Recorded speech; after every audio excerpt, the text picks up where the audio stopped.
سلام، اینجا آردالنده. امروز میخوام در مورد یکی از بهترین سریال تلویزیون صحبت کنم. تاریخ پخش فصل جدیدش، همینطور در قسمت برترش از نظر خودم.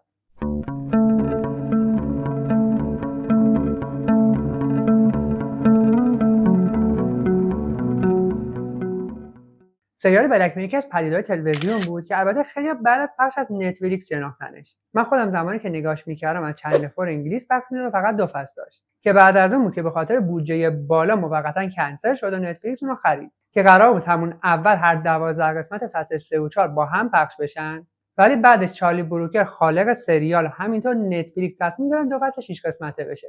تو این ویدیو هم خیلی کوتاه در مورد فصل 56 صحبت می‌کنم، همینطور تاریخ پخش فصل 7 و بعد از اون در قسمت برتر سریال از نظر خودم دسته‌بندی میکنم و بعد از اون 4 تا دسته‌بندی بقیه قسمت‌ها و رتبه‌ای که برای من دارن.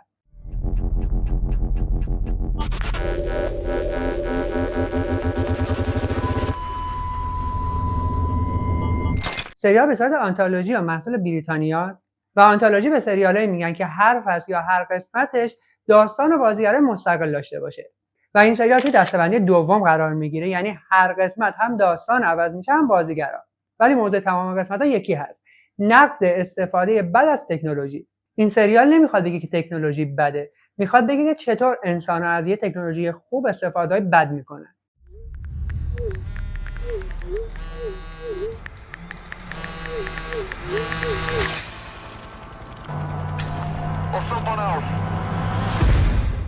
فصل 56 سریال افت داشت، ولی بازم بلک میرره.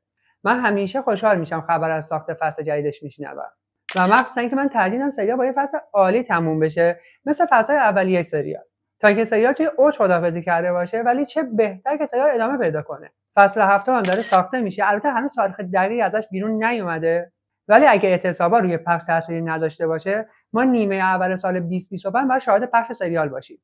لیست بازیگرای قسمتی که فصل 6 هم مشخص شدن و مثل همیشه کنجکاوی برانگیزن. فصل 7 6 قسمت و قسمت یکش فضای آشنایی برای ما داره. داستان این قسمت توی دنیای یو اس اس کالیستر روایت میشه، یعنی قسمت یک فصل 4 که حالا باید این سری چه شکلی روایت میشه.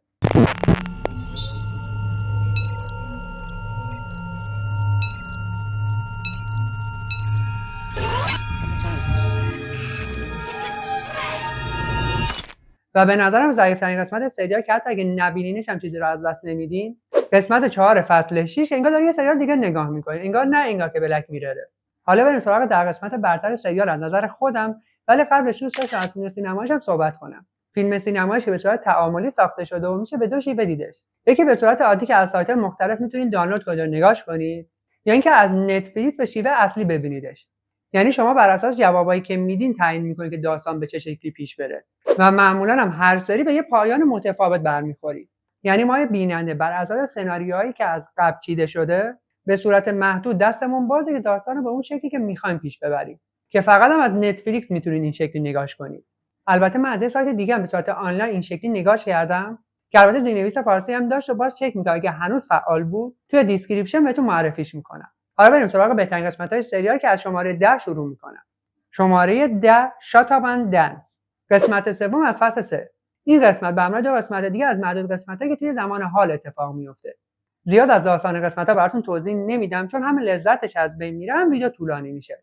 بیشتر دوست دارم دلیل دوست داشتنمو بهتون توضیح بدم. این قسمت مثل تمام قسمت‌های سریال درجه بندی سنی آر داره، پس قبل از دیدنش حواستون باشه اکثر قسمت‌های سریال خانوادگی نیست.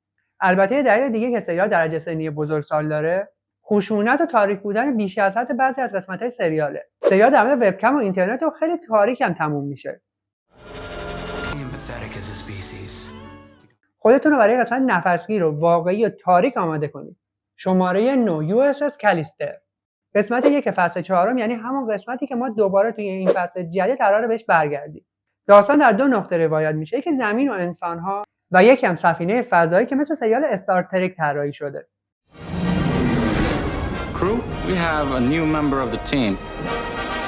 داستان شخصی توی دنیای واقعی با وجود هوشش خیلی جدی گرفته نمیشه که بازی ساخته که توی اون خودش خالق و هر کاری که دوست داره انجام میده. شماره 8 بی رایت بک، قسمتی که فصل 2 که توی آینده نزدیک روایت میشه.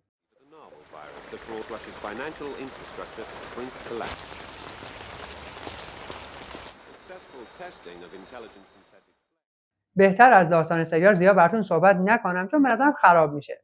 قسمتی است که با توجه به موضوعش تمام ما میتونیم باهاش همزاد پنداری کنیم. خود چارلی بروکر گفته به زمان نوشتن این سریال 2 سوال تو ذهنش همیشه بود. یکی این که آیا بعد از اینکه یه دوست رو از دست میدیم بهتر اینه شماره‌اش از لیست مخاطبمون حذف کنیم؟ و سوال دومم این بوده که میشه توی توییتر به وسیله هوش مصنوعی توییت‌های فرد با همون لحن نوشتاری بازسازی کنیم. Nosedive. شماره 7 قسمت اول فصل سوم و اولین قسمتی که از نتفلیکس پخش شد. قسمتی که با توجه به اینکه توی آینده روایت میشه ولی خیلی برای ما قابل لمسه. جایی که مردم میتونن با موبایلاشون از 1 تا 5 به هم امتیاز بدن که این امتیازات تعیین میکنه که اون شخص چه جایگاه و ارزشی داره. داستان خیلی آشنایی داره، ما همین الان هم تا حدود شاهدش هستیم و برخلاف قسمت‌های قبل از خودش فضا یکم کمدی تری داره و همینطور پایانش به تلخی قسمت‌های قبلش نیست. دنیایی که توی اون تقریبا اکثر آدما یه نقاب روی صورتشون دارن. 6 همه تاریخچه تو. سومین و آخرین قسمت فصل 1 که برخلاف همه قسمت‌ها اینجا چارلی بروکر نویسنده نیست. اینجا استثناء جسی آرمسترانگ نویسنده است. خالق سریال محشر سکسیشن همینطور فیلم منیو و مثل همیشه ثابت می‌کنه که حتی از قبل استاد اینه که داستاناشو توی فضای محدود روایت کنه. داستان افرادی رو روایت میکنه که با توجه به لنزایی که توی چشماشونه هر چیزی که میبینن رو میتونن ضبط کنن و هیچ چیزی پاک نمیشه و حتی میتونن اون رو به بقیه نشون بدن. Okay, great. This has been really great, Liam. We really hope to look forward to seeing you again. حتی رابرت دانی جونیور هم گفته بود که دوست داره بر اساس این قسمت یه فیلم سینمایی بسازه و این قسمت فوق‌العاده هم سوالای زیادی رو مطرح میکنه و از دستش ندید. شماره 5 بلک میوزیم. ششمین و آخرین قسمت از فصل 4 که قرار بود پایان‌بندی کلی سریال باشه. البته که با توجه به استقبال شدید مردم برگشتن و دوباره شروع به کار کردن. داستان دختری که وارد موزه مرموز بین راهی میشه که ما توی این قسمت رد پای قسمت‌های قبل رو می‌بینیم. بعضی از تکنولوژی‌های گفته شده توی سریال توی این موزه حضور دارن. یه جورایی انگار بعد از تمام قسمت‌های سریاله. Criminological artifact. If it did something bad, chances are it's in here. این قسمت شباهت زیادی به بهترین قسمت کل این سریال داره. یعنی رتبه 1 که اونجا ازش صحبت میکنن. شماره 4 هنگ دیجی. اپیزود 4 از فصل 4 که یه جورایی برنامه‌های دوستیابی رو از یه زاویه دیگه‌ای به ما نشون میده. داستان این اپیزود توی آینده نامشخص روایت میشه. انسانایی که توی سرزمین حبس شدن که اطرافش دیوارهای بلند داره که یه نرم افزار قراراشون رو تعیین میکنه. He's a bit short, isn't it? Must have been mental before the system. I mean... قسمت عالی با پایان خیلی جذاب که فقط میتونم بگم از دستش ندید. شماره 3 وایت بر. قسمت دوم از فصل دوم که فضای نفسگیر و داستان خیلی تاریکی داره. این قسمت نگاه توی فضای پس آخر زمانی روایت میشه. داستان دختری که توی خونه بهوش میاد و هیچ چیزی یادش نمیاد و مردمی که تبدیل به یه تماشاگر شدن و اصلا براشون مهم نیست که بیرون از فضای اون گوشی داره چه اتفاقاتی میفته.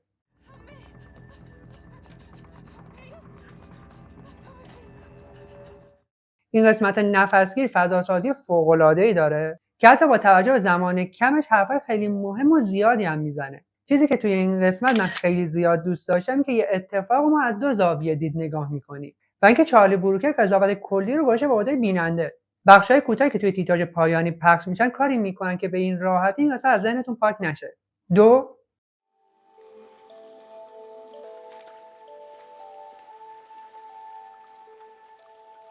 قسمت 4 از فصل 3 که یکی از بهترین و تحسین شده ترین قسمت‌های کل سریاله. داستان توی شهر ساحلی و توی زمان قدیم هم روایت میشه که ما همون اول داستان آشنایی 2 نفر رو میبینیم. برخلاف قسمت‌های دیگه که ما آینده رو میبینیم اینجا به گذشته برمیگردیم. البته داستان در مورد ماشین زمان نیست ولی اینکه چجور به بلک میرر ربط پیدا میکنن رو باید خودتون ببینید.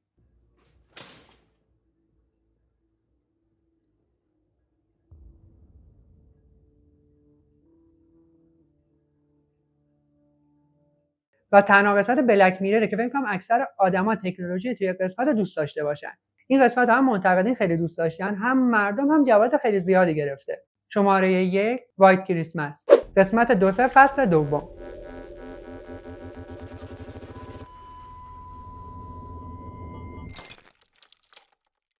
بهترین قسمت کل سریال که اتفاقا قسمت ویژه کریسمس بوده. میدونم که توی خیلی از سایت‌ها این قسمت نیست. پس اگه جا انداختینش برین توی اولین فرصت نگاش کنید. آخرین قسمتی که از چنل 4 انگلیس پخش شد. داستان توی زمان کریسمسه، 9 مرد توی کلبه چوبی که دارن با هم صحبت میکنن. هر کدوم داستان زندگی خودشونو میگن و توی این قسمت ما 3 داستان مختلف میبینیم. این قسمت به حدی کامله که به راحتی میتونسته قسمت مجزا باشه. ولی همین کامل بودن و پرجزئیات بودنشه که اونو تبدیل به بهترین قسمت سریال میکنه. قسمت بلک میوزیم که بهتون گفتم شباهت‌های زیادی به این قسمت داره. هیچ چیز دیگه از داستان این قسمت نمیگم چون نمیخوام هیچ چیزی از داستانش لو بره. قول میدم که تا آخر نتونین ازش چشم بردارین، اتفاقا پایان فوق‌العاده‌ای هم داره. عکس رتبه‌بندی بقیه قسمت‌ها از نظر خودم براتون میذارم.